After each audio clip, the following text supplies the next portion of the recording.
ever since. I've played and competed in other card games and tabletop games before. I was the top 8 world champion of the Ascension deck building game. I played this other card game that no longer really exists anymore called The Spoils TCG. I've had lots of experience in terms of learning to play and grind several different card games. And this sort of segues into what I want to talk about today in regards to CEDH, but also about CEDHU, is about the subject of learning.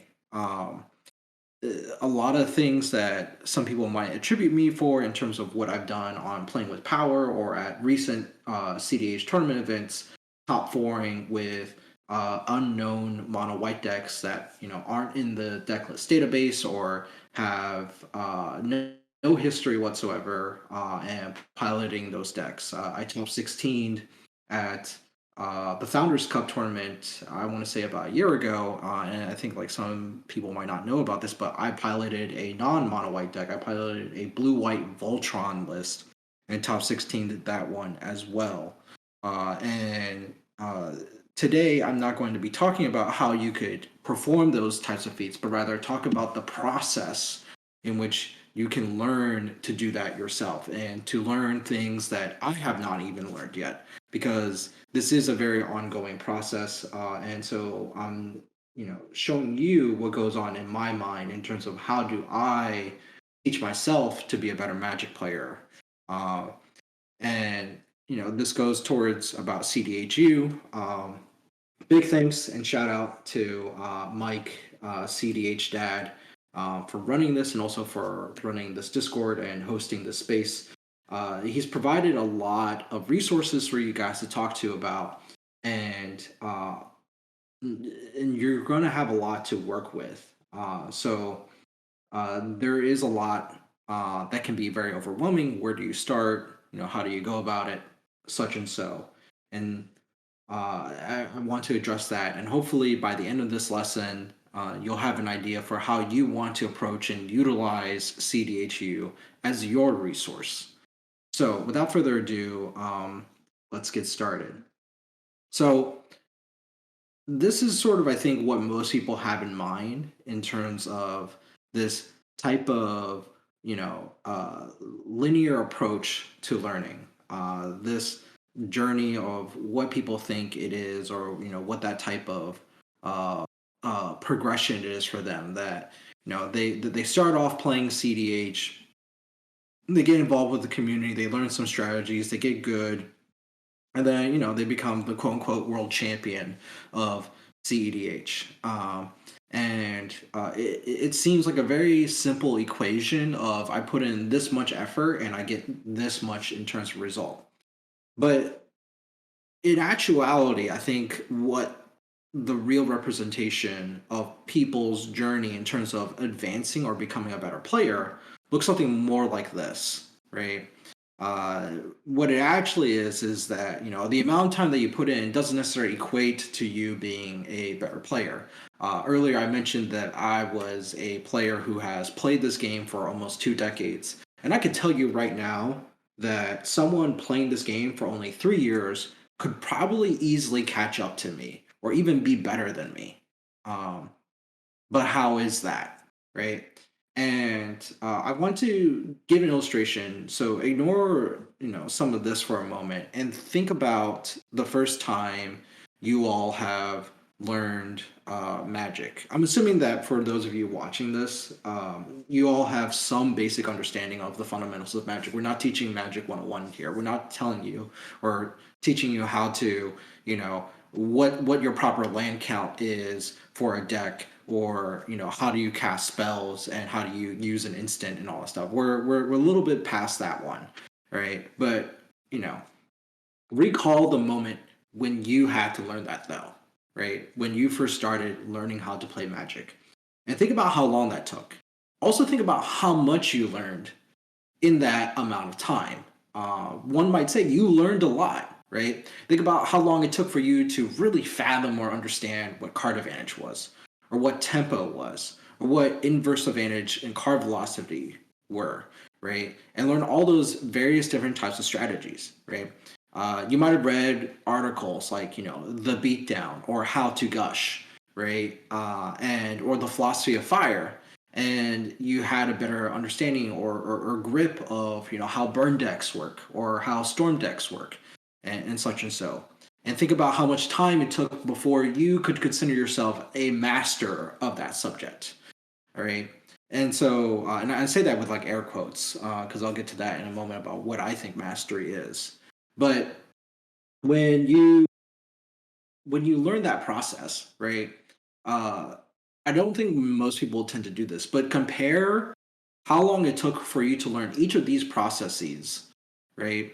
And compare it to when you first started learning how to play Magic, right? The amount of growth that you've gained as a player in terms of getting a grip on the game and being able to at least play it without breaking any of the rules. To this day, it's still actually an impossible task for some of our tournament players. Ask our judges, but think about that process, right? You will never learn as much as you did in your first year of playing Magic, right?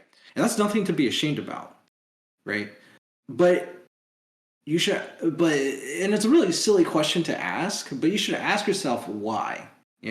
Why aren't I learning as big of the learns as I did in my first year of playing Magic, right? How come it takes me like a whole year or maybe like 6 months to really get a grip on how to play stacks when it took me like, a week to learn how to cast spells, right?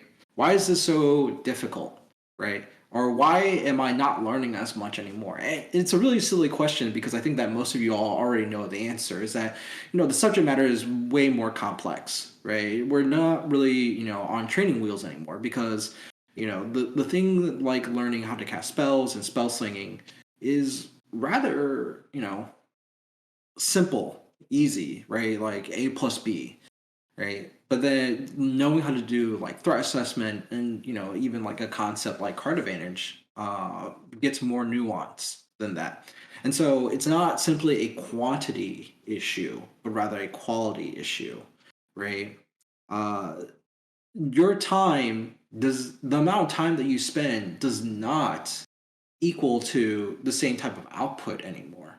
And so why do we equate then, how much time we spend or how many years we've played this game to some type of quality assessment of you as a player?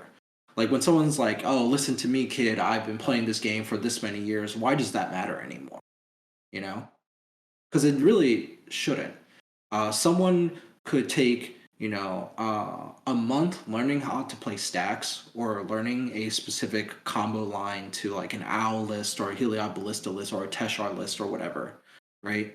And they may have done it better than you having taken a whole year doing it, right? uh, and that might be a testament to their intelligence as a player, their raw talent, their skill, or what it really could be is they have an approach to learning that you could also adopt and use to shorten your time in terms of how you learn the game that you haven't really thought or considered about doing, right? So the challenge is that it's not about your game, it's about you, right? This stuff, like the learning fundamentals and rules and interactions, stable strategies, metagames, these are knowable information, right? This is stuff that, any of the mentors here at CDHU can teach you about. Ask someone, ask Chief, how do you play, Heliod Ballista? And he could tell you everything that you need to know about Heliod Ballista, right? But the stuff about you, that's something that like I or Chief or Cicada or Alchemist, like we cannot teach you that. That is something that you will have to be able to do on your own. We can provide you information, but we can't actually tell you how you learn, right? And what's worse is that you can come to us for a question and we'll give you the right answer to the question, but you actually ended up asking the wrong question.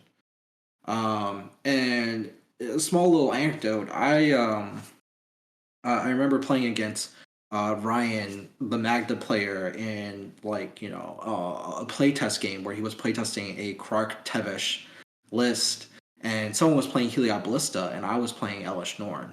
And the Heliod Ballista player ended up dying to his own mana crypt. And at the end of the game, he had this whole player assessment that he should cut mana crypt out of his deck. And I asked him why. Because he thought that the mana crypt wasn't doing anything, and he had read my thread on Soul Ring and why I wasn't playing Soul Ring and my version of Heliod. And I told him, well, that's not true. You can't really take what I had said in my Soul Ring thread and apply it to this game right here. Because earlier you had struck me with an Alseid of Life's Bounty that was a 3/3, and I blocked it with a Ranger Captain Eos. And then later on, or within that same game, I had a Linvala, Keeper of Silence, out in play, and she prevented your Heliod from activating his ability, and your Heliod was a creature. And there was no way for you to remove the permanents, the stacks pieces you had on the battlefield, that wouldn't just king make the game to Tevesh Krark. And so Heliod remained being a creature, and so you couldn't give your other creatures lifelink to gain you life, and you end up dying to your own mana crypt for that reason. If you hadn't given up the Alseid of the Life's Bounty, the mana crypt wouldn't have killed you. And the takeaway from that was that mana crypt was not a bad card in your deck. Yes, it didn't do anything, and yes, it killed you. But what really killed you was the play mistake that you made several turns ago in choosing to trade with a Ranger Captive Eos that you had no business trading for, because that Ranger Captive Eos was not going to do anything to stop you, right? And more importantly, that Ranger Captive Eos had no use for me against Ryan, who was on Krark Tevesh, as far as we knew.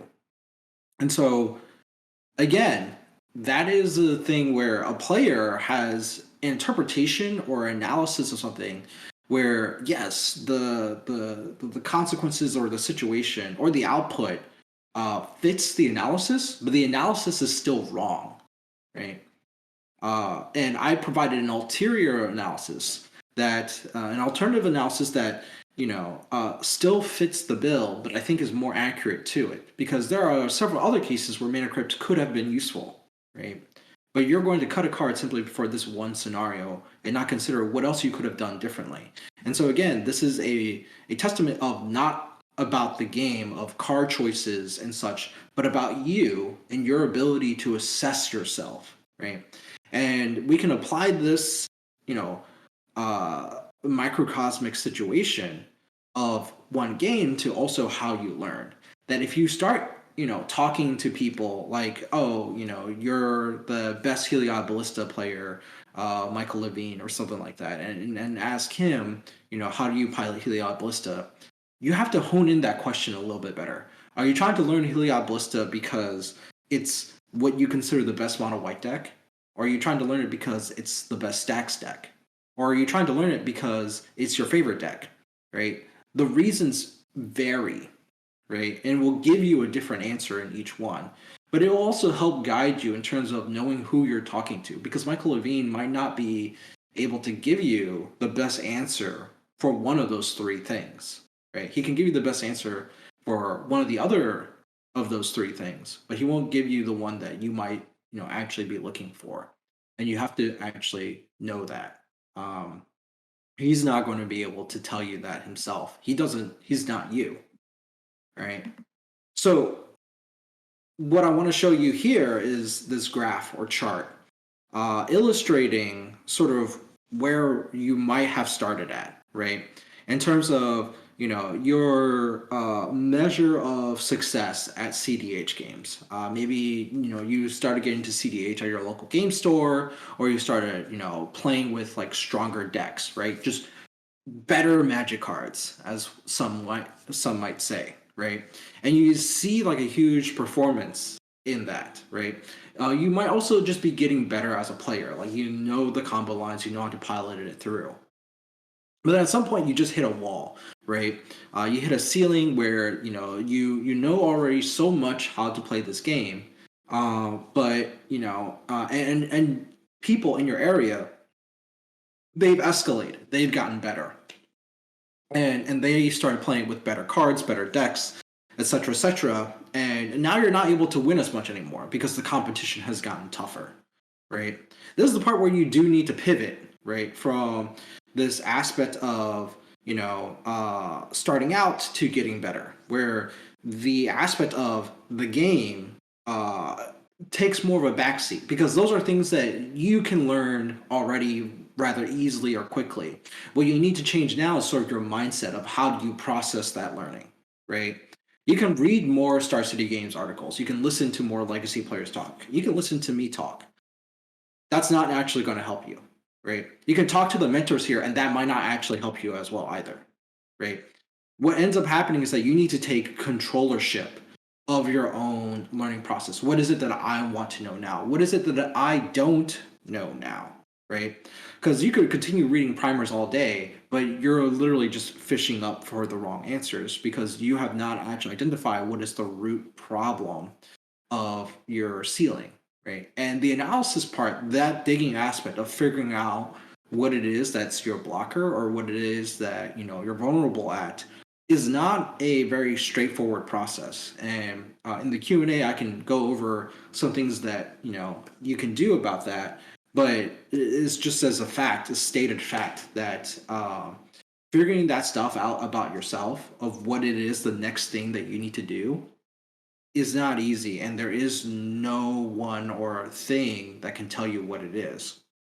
But in terms of that transformation, right, that is sort of where you need to pivot. At some point, when the rubber meets the road and you start feeling this pushback in terms of like, I can only play so many good cards now, I can only play so many better decks, I can only read so many articles. I think that that is a point where you realize I need to switch up now. I have passed the threshold of my 1 year as a student of the game of Magic the Gathering, and I need to start taking leadership in terms of how I want to learn the game now. Right, that I have theories and ideas that need to be tested, and I need to be the pioneer now. I need to be the one writing my articles. I need to be the one writing my primers. Right, I need to be the leader in terms of my own things. Right, and I need to have a good process in terms of knowing what I am doing right for myself. And again, not for a community, not for a deck, not for anything, but for yourself, because this is at the end about you and sort of how you're learning, right? What I am doing right for myself in terms of my own player journey of getting myself to be a better player. Because again, this knowledge that you end up cultivating for yourself will only ever end up applying to yourself. And so here are 4 questions that you should be asking yourself when you're doing this. All right. Who am I? Right. And hi, I'm Charles. And that's not the answer that I'm looking for. It's, assessing your own strengths, weaknesses, capabilities, game knowledge, right? You want to be transparent with yourself. You want to be honest, all right? And this is part of that difficulty because I think that in my tenure as a Magic player in the Magic scene, and seeing players come in and out, like I've seen a lot. And going through at my younger years when I played in like the junior super series, if people remember that, or like regionals in other tournaments, there was a whole lot of ego. There is still a lot of ego in the CDH community as well. Like people are very possessive of their deck lists, right? Of like, this is my deck list, no one can touch it or whatever. Or like, any other picks or choices that someone makes is just wrong. That honestly just needs to go out the window, right? When people talk and boast about their win records, that is useless information. When you play against a player and you see a player make a like game move that you think is not an optimal choice, and you like dismiss that player as that's a bad player, right? That is useless information again, right? There's no gain to be made in saying that you are the better player. There's no gain to be made in saying that other people are bad Magic players, right? And what I want to elaborate on that is that those are qualitative statements. They are the byproduct of something else underneath that. Of you could say that this person is not a great Magic player because their card advantage evaluation seems to be off, and here are these particulars in terms of how they understand card advantage that I don't particularly agree with. right? But the root basis of that isn't that they are a bad Magic player, but literally you have a disagreement with how they assess card advantage. How do you utilize that in a game against that player? All right. If all you could think about is this is a bad Magic player, you have no formulation of a strategy of how you play against that player, and that player will continue to king make games against you because you do not like how that player plays, and you just avoid playing that player all entirely. You have failed to learn in this process. Your own, in some ways, your own ego got in that way too, because of this type of superiority complex that you have of I'm a better breed of Magic players than other players. Again, this is not useful information. You want to look at things in the raw, all right, at the mechanical level. When you start qualifying things and putting colored statements or flavors of this is good or this is bad, you're not doing a service to yourself, right? You're doing shortcuts, and in this process of learning, these shortcuts are not good. And if you ever see me, like you'll know that I'm very elaborative. I'm very wordy about a lot of things because I don't like really using these types of qualifying statements. They're really good on a podcast when you're recording. They're really good in set reviews or like, YouTube algorithm hype machines, etc. But they're not actually really good for you as an individual player. They're good for creating content, but content is not the same as actually like learning, being academic, and improving your game styles. And so you need to be honest with yourself, right? Don't call yourself a bad Magic player. Don't call yourself a good Magic player. Just call out what it is that you are lacking, right? And then focus on that, right? Call out what is your strengths and think about what hasn't made you the master of those strengths as well, right? The next point is, what is your learning style, right? And so CDHU, as I mentioned, has a lot of mentors here, right? And you can come talk to me, sure, but what qualifies me as being a good teacher to you? Is it my pedigree? Is it my tournament win records? Because how is that going to actually be relevant in me teaching you? I'm assuming that some of you people here are at least in college, right? And have had a college professor who is, the leading pioneer of some research topic that they are in. And they're a terrible teacher. Meanwhile, this TA that you have, office hour sessions with teaches the concepts that you're learning better than that professor, right? That TA has no pedigree whatsoever. That TA has no tournament results, right? Has not written any articles, but they're able to convey ideas to you better than the best, right? And that's something that like I really want to hammer home to you all here when you use CEDHU and you're fishing out for answers from people, that you disregard who is giving you the answer. You should not let cloud your judgments about things, about what other people say, right? Just because that I say doesn't mean that it is the gospel, right? And more importantly, you should constantly ask yourself, right? How do I learn better, right? If one person can learn an entire deck just by playing it without reading the primer, right? Then that person should be like, should say it's a waste of my time to read a primer when I should just pick up the deck and play it and immediately know more about it than spending 2 hours or three more just reading it, right? Because that person is a more hands-on learner, right? Identifying your learning styles, identifying who is good for you in terms of being able to convey concepts to you, can help you learn quickly about things and not waste your time, right? How do I measure your performance? How do I measure my performance, right?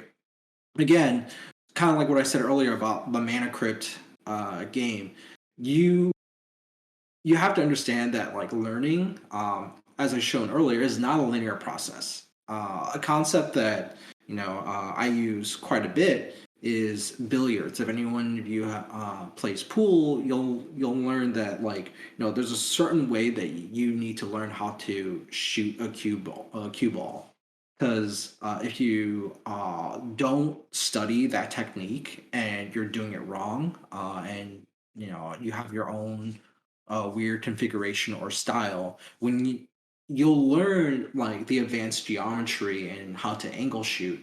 But then when you get to like the advanced techniques of how to do like really like uh, tricky shots from weird angles, if your technique was not based on a really good foundation, you will not be able to do the more advanced things. And you will have to relearn everything at the base level again. You will have to take 2 steps back in order to go 3 steps forward. And so, in terms of like measuring your performance and those metrics, you have to understand that it isn't so simple as, oh, I'm getting better, I'm winning these games or tournaments. No, you will have like a whole year of losing streaks before you see winning results again, right? And then after those winning results, you'll have a losing streak again, right? It is an ongoing process of losing, winning, winning, losing, right? You need to be able to embrace losing. You should take every loss as a learning point of, why am I losing? The meta is changing, right? And again, this divorcement of ego, of like, oh, this deck is busted, this deck is the best deck. That is not useful for you, again, to being a better player. Like these qualitative statements, like they're good for hyping things, they're good for community talk, but they absolutely suck for you, and you need to stop doing that to yourself. Because there is no benefit whatsoever to be making those statements if you're actually serious about trying to be a better player or being more competitive about the game, right? Uh, Embrace losing. Find nuggets in terms of what could I have done differently. But also embrace winning. And this is something that like very few people are actually really good at. You can win a game, and winning a game is terrible for you in terms of a learning perspective because your whole entire judgment is clouded by the fact that you won the game. You'll think that this card is the best card ever because it won you the game, right? You fail to see any weak points or flaws in terms of your play patterns because it's all moot because you won a game. But actually, if you're able to know why you won a game and narrow down points and also know what you did wrong, even though you still won a game, that makes you leagues better than so many other players. And part of that, again, comes from the lack of an ego, right? You didn't win because you had the best deck. You won because someone else made a decision that caused you to win the game. It might have been the right decision for them, right? But how do you capitalize on that to make them continuously make that decision every game, right? That is something that, not having ego about I have the best deck or I am the best player is so like crucial to you in you being the better player. Is because now you're no longer thinking about yourself, you're thinking about other people, right? And the last point is, why do I care? Um, I've been playing Magic for, like I said, almost 2 decades, and I've had many peers burn out in this process, in the conquest of being better players. And this is a question that I added in that I think is very, very important because what I've just gone through is sort of this mindset of what you need to be thinking about. But if you realize that this is not for you, you should just stop. All right. If you realize that in the pursuit of being a better player, you are not having fun in this game, there's a quote from the Netflix series Arcane, really good one. In the pursuit of doing great, we fail to do good, right? Think about that for a moment. If you're like, why is it that you're trying to play CDH? What is it that you're trying to do to be a better player? Why is it that you go to these tournaments and stuff, right? Do you really want to win? And do you know what cost there comes to winning, right? And what is it that you're trying to win with, right? Like say that you want to learn how to play stacks, and the mentor that you're talking to is just a complete jerk. Like they're very pretentious. They think that they know better than anyone else, right? Or maybe you're trying to learn Storm, and the guy who's teaching you how to play Storm is also the same mindset or attitude, right? Why waste your time doing this when you could, I don't know, go out, touch grass, walk your dog, right? Why spend thousands of dollars on cardboard when you could just be playing like, I don't know, Elden Ring or something like that? Like, seriously, ask yourself this question of like, what return of investment am I gaining in terms of like value, in terms of not only how I'm learning, but you know, this whole aspect, right? Because learning is hard. It is not linear. Uh, it is an amorphous thing without salient objectives. And what I mean by that is that if you do not have any defined goals or what it is that you're specifically trying to learn, everything feels like just one big blob. Like you might not even realize that you're learning right now, right? Like, what is the takeaway when you walk out of this lesson and you have to sum it up to a friend and explain to them, like, oh, yeah, this is what I learned today, right? And learning is a long or short process depending on you and the subject. Like, it could be really easy for you to learn how to ride a bike. It could be very, very difficult for you to learn how to do software development, right? Or code an application from the ground up. Or maybe, build a table, right? And so learning has to be worthwhile for you. And the game itself has to be worthwhile for you to really do this. And, uh, this is my personal advice to anyone else who is, taking this away that, yeah, I'm telling you on what you should be doing, what you should be thinking about, but I'm also warning you that you shouldn't do it just because I tell you. You should ask yourself, well, you know, do I really want to do it? Why do I want to do it? And what comes out of this is mastery. Mastery is transitive. The things that you learn, the techniques that you learn. I happen to actually be friends with the former senior developer of World of Warcraft, who now works at Bungie, working on who knows what project, probably Destiny 3.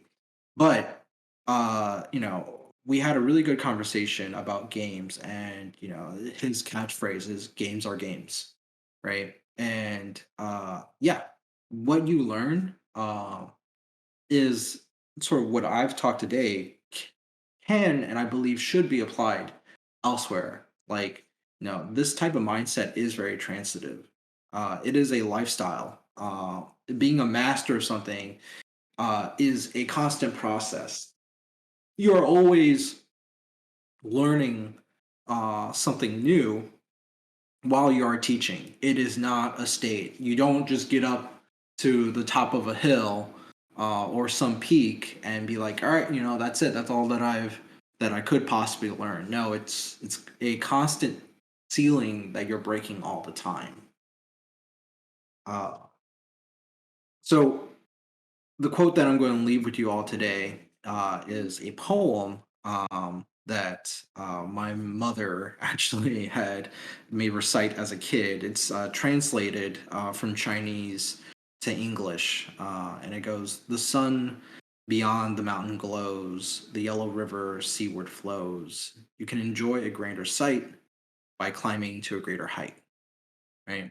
And that is, in many ways, a very romantic aspiration to the pursuit of being a better player and what it truly means to learn uh, and how to become a better player. That is all that I have. Um, I'm now open to any questions that you all might have for Q&A. So,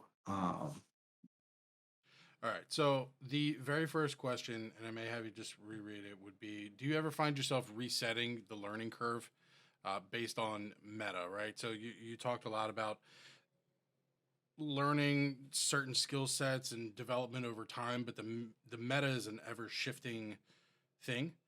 So how does your I learn meta shifts? Does it fall drastically, or is it something you adapt with over time that is kind of I guess a shifting needle. Yeah. So there's learning and then there's meta learning, right? Meta learning is your learning process, right? Like your fundamentals, like your understanding of card advantage should not really ever change, or it changes very slightly because new cards can be introduced. Like for example, if Magic the Gathering never had tokens, right? We might not ever have an understanding of what virtual card advantage is or what card advantage is like, right? And it's all about card draw then at that point. Um, and and so when they introduce those types of mechanics, like think about it right now with stickers and in Unfinity and attractions, right? Players might need to reorient their understanding of what card advantage is in that type of regard. Um, and so, but I consider those types of principles, like the philosophy of fire or the grand unifying theory of everything and such, to be more like meta learning things, right? That when you see a new deck or archetype show up, and it seems really novel, like say Gitrog, actually, like there. Gitrog is a very interesting deck because there's not many other decks that you can compare it to, right? In terms of like how you pilot it or how you play it. But everything that you do to learn how to play Gitrog, you're applying those types of like fundamental theories to it. And so that's your meta learning process, right? When those fundamental theories need to get revised, you're doing a meta learning thing where you are relearning your fundamentals. And so that puts you at the real reset of the learning curve. But the soft reset is often just, hey, there's a new deck in town, right? Or there are these new decks in town, or someone's doing something very differently in the meta. Let me understand how they are doing it differently by applying those, fundamentals that I've already learned. And that, in my opinion, at least from my experience, is a shorter process because you're not like challenging old heuristics and paradigms that you believed to be true the entire time, right? That might be something that I might highlight a little bit more about is the fact that like a lot of people when I first started talking about mono white in the scenes had a very fixed understanding of what card advantage is. Or how tempo worked, or why white needed card draw. But I think that that rhetoric has changed over time because I think people understood now differently that card advantage isn't simply just card draw, right? And that there are other ways to play the resource and attrition game other than just drawing more cards, right? And there's a huge strategic tactical component that isn't necessarily present or embodied on a card in a vacuum. Like people will then have to think more about like, oh, what am I doing on turns 1 through 3? How does this card actually fit into my curve, right? Professional Facebreaker, I believe, is also like, and I'll use this card as an example, right? A lot of people really hyped about this card, like this card was busted. But the fact that it's 3 mana and that it fits on the same curve as like Rule of Law, Najila, and Timna makes it so that, playing this card over the others is actually very, very difficult, right? If it was 2 mana or 4 mana, right, it's actually different. Like Grim Hireling might actually be easier to cast in terms of like the curve out than Professional Facebreaker, and that card becomes kind of awkward because of that. Because you have a card that is scaled at a 3 mana rate, and then you have a card that's scaled at a 4 mana rate. Even though the 3 mana rate is cheaper to cast, the 4 mana rate, comes out at the value of a 4 mana rate, right? And so it's worth the 4 mana of what it's costed at, and so you have a better tempo in curving out to that than you do at the 3 mana because you're still playing something that you could have played on turn 3, right? And again, these are very like nuanced things in terms of like understanding and such that happen at the learning level, but I think like what I had just talked about just now is something that I would still consider as part of the meta learning aspect of it because I think that for a lot of people they might not have even really considered that aspect of like why Grim Hireling over Professional Facebreaker if you had to choose one or the other and you're playing like Timna or like Burricos or something like that. Um, and that's just to just highlight or show um how far or how much you can take theoretical concepts like card advantage and learn that versus just relearning a deck, which is like I said, the soft reset versus the hard reset.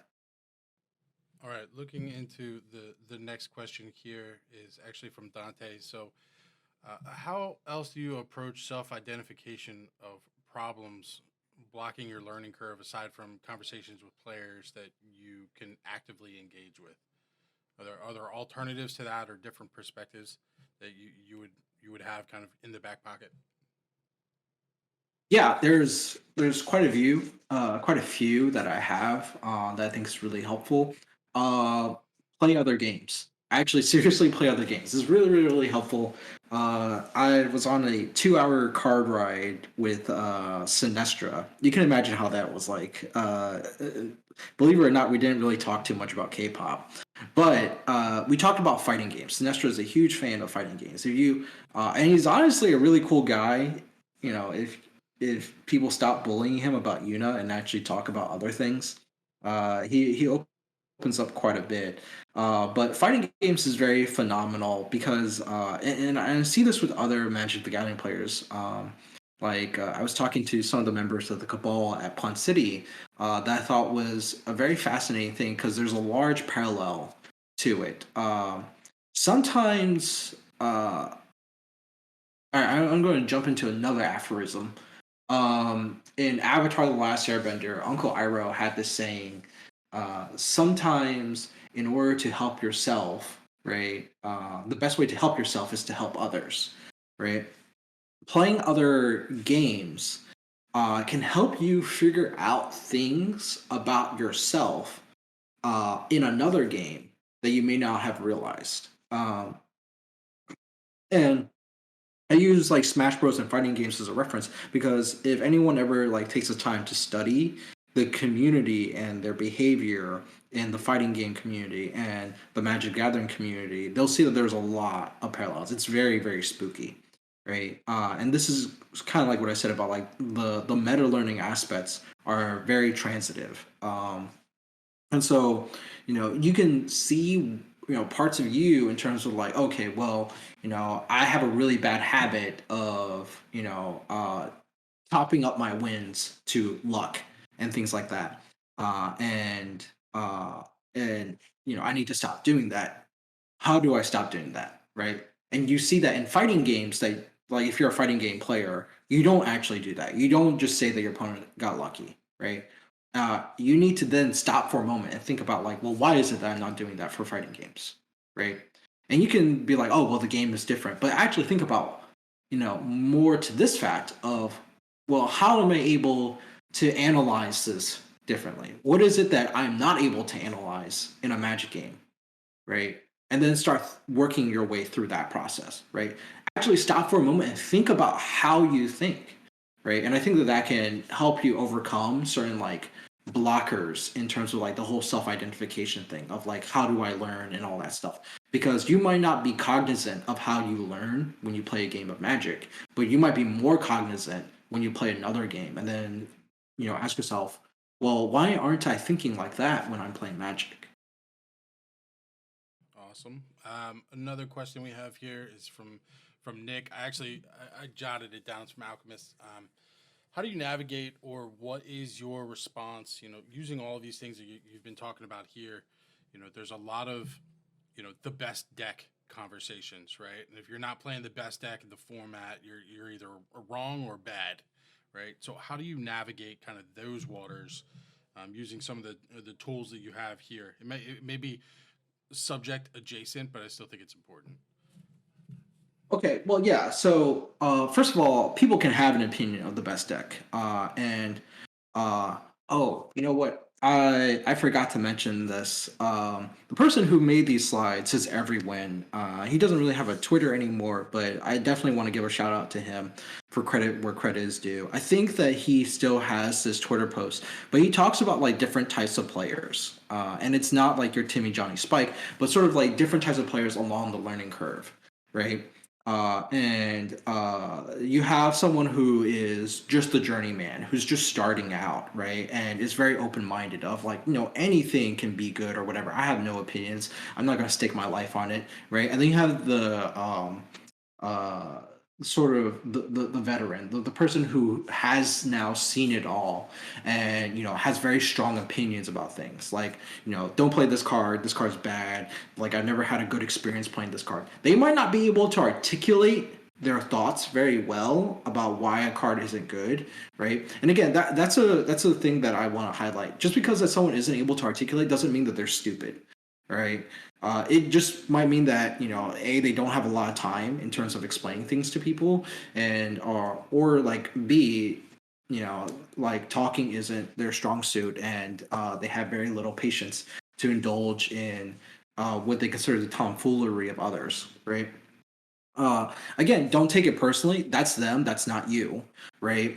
But having an opinion is not a bad thing. Saying that something is the best deck, that is an opinion. All right. You can vet it with tournament results and such and so, right? But what I find for you as the individual, carving out your own opinions and thoughts about the format when you are playing the game and someone tells you that this is the best deck, I think you need to evaluate this as that person believes that that is the best deck based on their own experiences. And you need to understand you do not share the same experiences as that person. If you do find yourself sharing the same thought process and how you play a deck as that person, then that person's advice might actually be worth it for you, right? To consider that as being the best deck. Maybe, they're going along with something here for you, in terms of, and I'm speaking now more in terms of like the broad community aspect thing, you don't really need to engage with that type of talk, right? Like, you don't have, like, I've seen people will be like, well, Charles says this, that not every deck is the best deck or something like that, or like there is no concept of a best deck and all. I just don't think that that is particularly helpful in terms of engaging with that person. That person can have a very fixed view and thought process to it. And again, this goes back to like my statement about why do you care, right? uh you know for some people their pursuit is finding the best deck for themselves or what they believe is the best deck for the format, again, to them. But that doesn't need to be your goal. You don't need to be caught up in that storm yourself, right? And so really focus on what it is that you're trying to learn, and you can just block out some of these things. Just because you don't agree with someone doesn't mean that you need to get into an online argument with that, right? Unless if you think that there is something more to gain out of it, right? Like I've had people talk to some folks that are like Nick was explaining to me how or Sinestro was explaining to me about how he was talking to someone who was like, uh yeah, such and so is the best deck in the format, or this is a really bad card. And Sinestra then asks, rather than insulting or badgering the person, Sinestra just asked, well, why do you think about this? And Sinestra continued on with a series of questions that then got him a very insightful answer, right? And that's the art of actually asking really good questions, right? Knowing what you're looking for, knowing what you're asking for, right? And getting something that you didn't know before from that, an answer to a true and honest question that you have of something that you don't know about. And it all stemmed from just this person saying, this is the best deck or this is a bad card, etc. Right? And again, like the only reason why Sinestra engaged with that person was because Sinestra believed that that person could add more or articulate more. But that is now Sinestra's responsibility in getting that person to say more about their thoughts. It's not that person's responsibility to really defend their thought because, again, they might not care, right? They might not be interested in being the best player at their game or craft, right? But they might still know more than you, and that's something for know you to consider. But if you feel like someone says that this is the best deck, like Urza is the best deck, or Teferi is the best deck because someone won a Black Lotus with it or whatever, right? And you feel like that they don't really have much to contribute or offer other than that, or they're just being very belligerent and not particularly friendly or pretentious. Right. Understand that you can get this knowledge from anyone else as well. Nothing makes anyone particularly special for knowing things. Like in my experience, I've not really met a player who knew something so exclusive that I had to only talk to them, right? Yeah, no, you could just move on from that subject. You don't really need to engage. Um, Dante had another good one in here around metrics. So, are there any specific metrics you find helpful for analyzing your own games? Or is it something along the lines of recording your games and watching it back, or writing down opening hands, etc.? So, yeah, that's the next one. yeah, believe it or not, I'm not very super anal about that. I don't really record my games. I tend to have a pretty good memory at remembering my games. I've had friends recant games or events that I was like, that's not how it happened. That's not the turn in which that card was played. You're incorrect. And I find it that like if you have a very, and this is very hard to say, but I know some of my friends who have a very inflated sense of ego, and they think that someone has key made a game, and I'm just like, no, that's not how it happened. That's not the turn sequence or order in which it happened. And comedian from comedian MTG is actually like a really good guy at who I also believe has a very good memory in terms of like how games go. But it's like but between him and myself, it's from a more emotional basis in terms of like, no, that's not where the pacing of the game went. And you can go back to the footage and review that. I often find it that like reviewing the footage just isn't particularly too helpful for me unless if I want to get into like the nitty gritty specifics. But the way that I remember things tends to be based on a more emotional level of like, okay, well, on this turn, right, I was thinking about this, and I had to do this, and something made me feel like I had to do this instead, based on certain things on the board, and that's how I am able to rebuild the entire board state from that type of memory. Whereas other people are like, oh, I lost because of this card, and so this card was played on this turn, and I couldn't do that, and I was like, and that person played that card for no reason. And it's like, well, no, that's not true. Like I can recall when someone countered my Karn, and it cost the table the game. It cost that person the game. It cost me the game. But I also can recall why that person countered the Karn and why I needed and why they need to do that and what I need to do after that, but failed to do, right? And that's a very very different account. I think that regardless of whatever you do, divorcing the ego from that is very very important. If you're playing on tilt or your salt, it like no matter how much you, because data is just data, right? When you give an interpretation of that data, you're letting in room for potential bias to happen, and you need to really approach this with a very level set mind about things, right? And this is what I was saying earlier about like qualifying bad players or bad plays is just not very helpful, right? It like you have to be able to describe what led to the outcome of a game, and then you can then apply the qualifier of it, like, well, I lost, right? And and that's it. That's like the most that you can do in terms of like qualifying. Measuring your performance then, right, stems from that. Because then I think you can have a very good or honest interpretation of like, oh, okay, well, I did everything that I could, right? And then understand that you need to play a dozen more games before you could even say like, okay, well, I did everything that I could, and it's not enough, right? Because there are some games, especially in CDH, all right, in 1v1 it's less so, but in a game where like your game where you could do all the right actions and still lose because someone else did something else, right? You you need to play a lot more games to then figure out like, okay, well, I did everything that I could, and it's not enough, right? Versus I did everything that I could and I lost, and there's not much I can do about that, right? uh because that could be a statement for one game, but I did everything that I could and it's not enough is a statement that you make after playing like 50 games, right? Because then you come to this conclusion that there is something more that I can do at that point, right?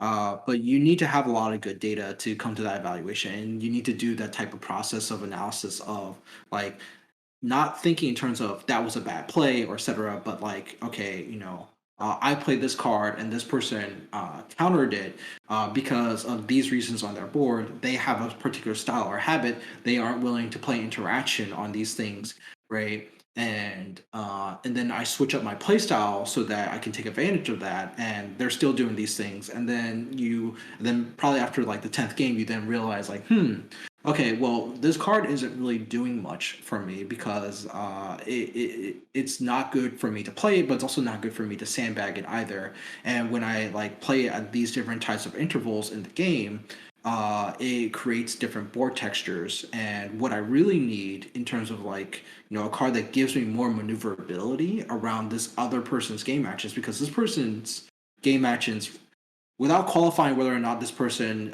is a good or bad player, or if they're a salty player or whatever, this person's game actions, I am not able to adapt to that person's game actions with the cards that I have. And I need other cards instead that can still do the same serviceable amount of work, but are more flexible and mutable, right? And that's sort of how you then level up, right? That type of metric performance is not correlative to a win rate anymore, right? Win rates are the byproducts of improvement, right? Because again, earlier, like I said, you embrace losses, right? You actually have to lose more in order to win more, and you will probably end up losing, like in your lifetime career as any player. You will your win to loss ratio is a fraction. Like, I hate to say it, but you will definitely be losing a lot more than you will be winning in your lifetime of games, right? And so win rate is just something that fans and admirers or whatever can look at, but it's honestly not much for you to evaluate yourself as a player, because you know you won't get really as good data points as like actually looking at the context of the game itself. I can tell you now that like at both Marchesa and Punt City, I felt like, especially like Marchesa, now that I think about it, like there was definitely like one game that I played where I just felt like that wasn't a real game, right? I got the win on that game, but like there's nothing, but like it was literally handed to me by another player, right? And I think that other people will just say, oh, well, Charles won like, this many games. It's like, yeah, but one of them just didn't really count, right?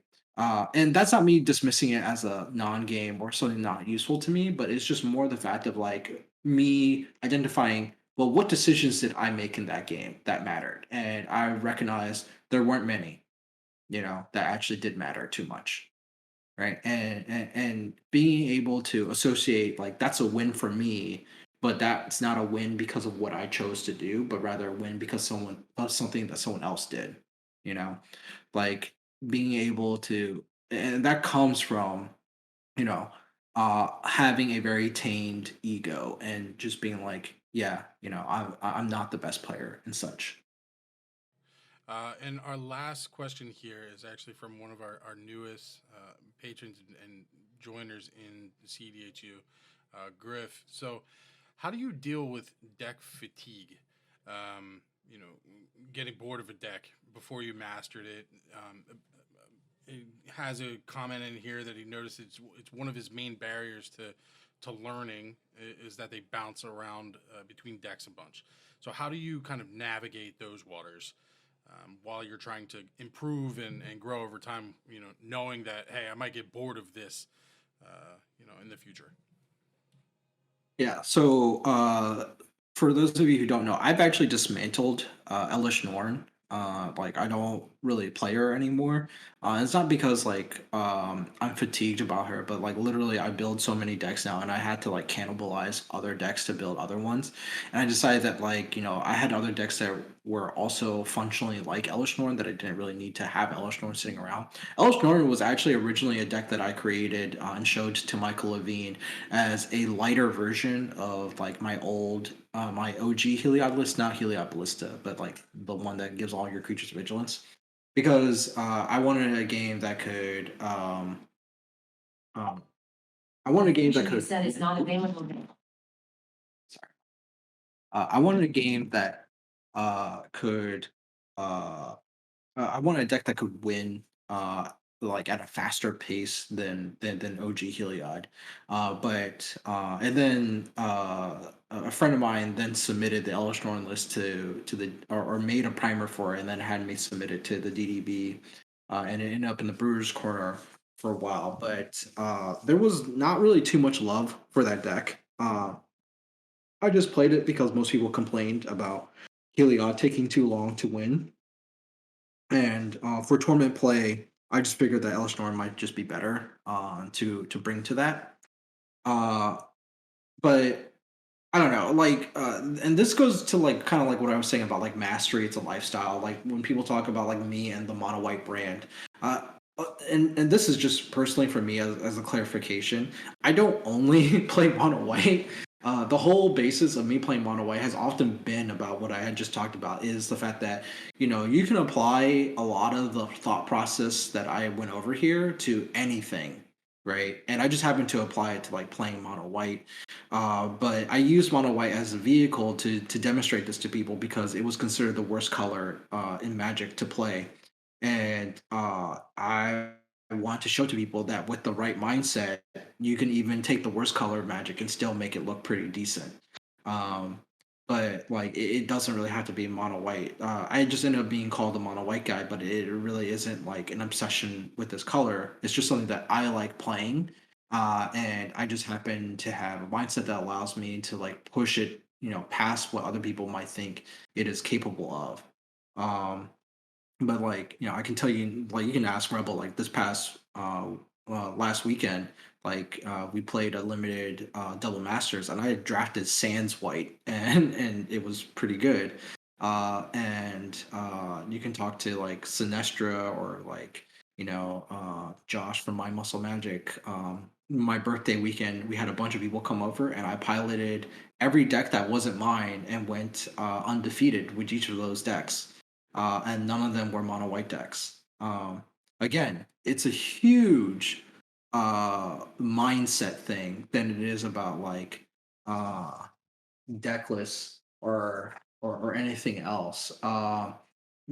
The lifestyle approach to it is that I like when I'm not playing Magic, I am playing other games. Like I like playing RPGs. I like playing like games that really resonate with me.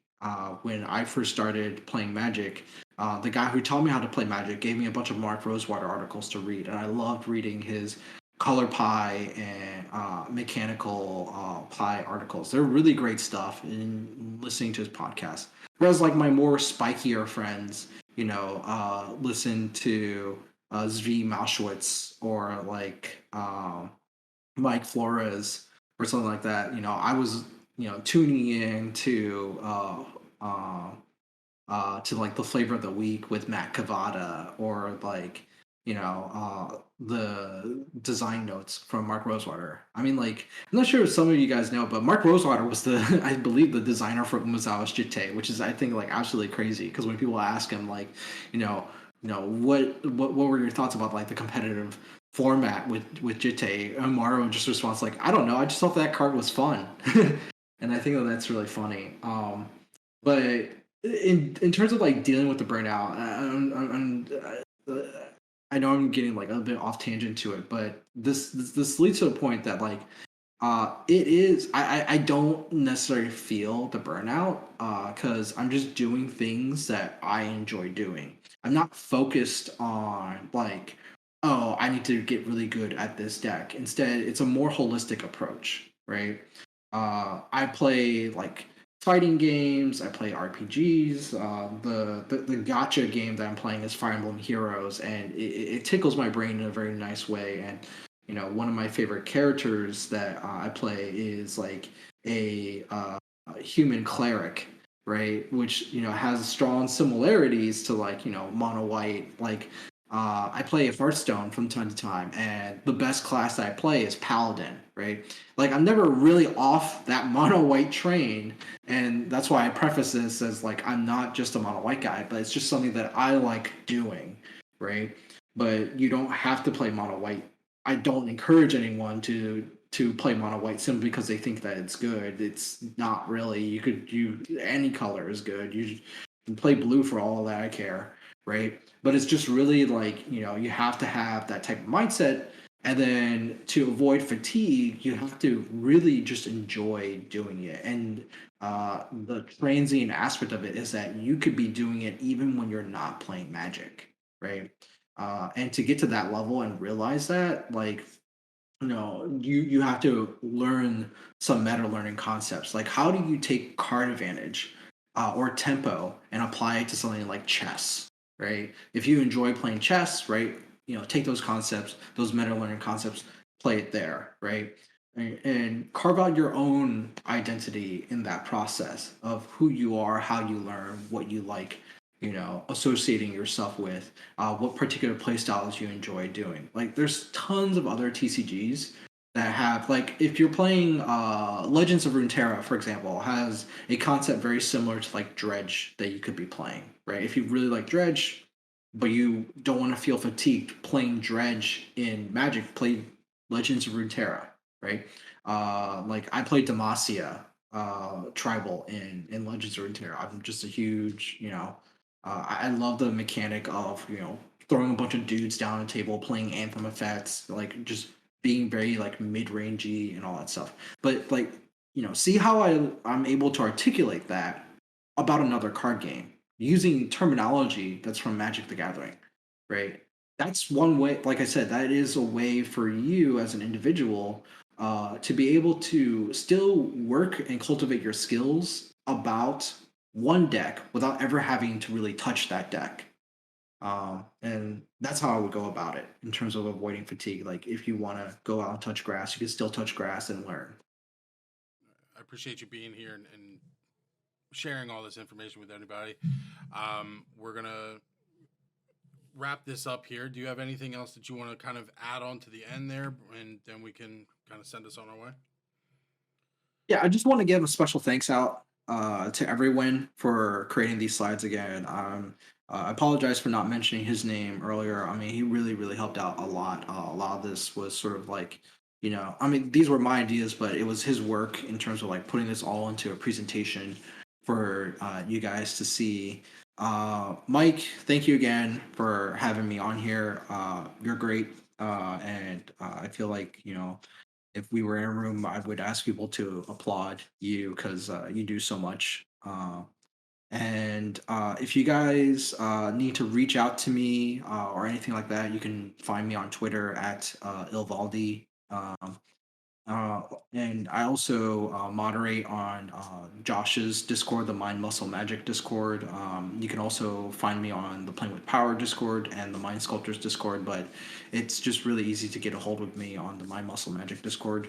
My inbox is constantly full, and I've noticed that Discord is no longer really notifying me when people at me on Discord as well, or when they reply to me.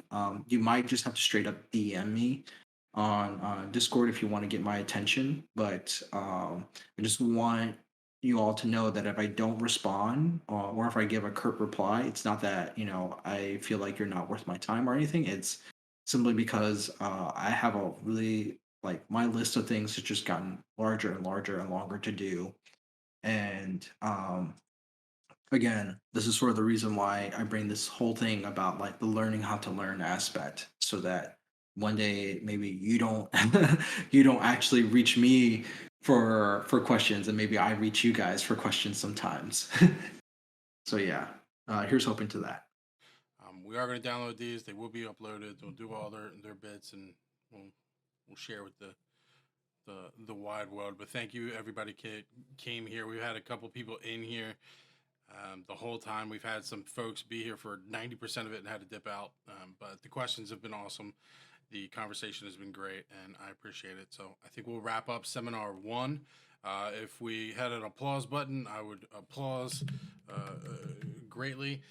This has been tremendous, and we will see everybody in another 2 weeks for round two.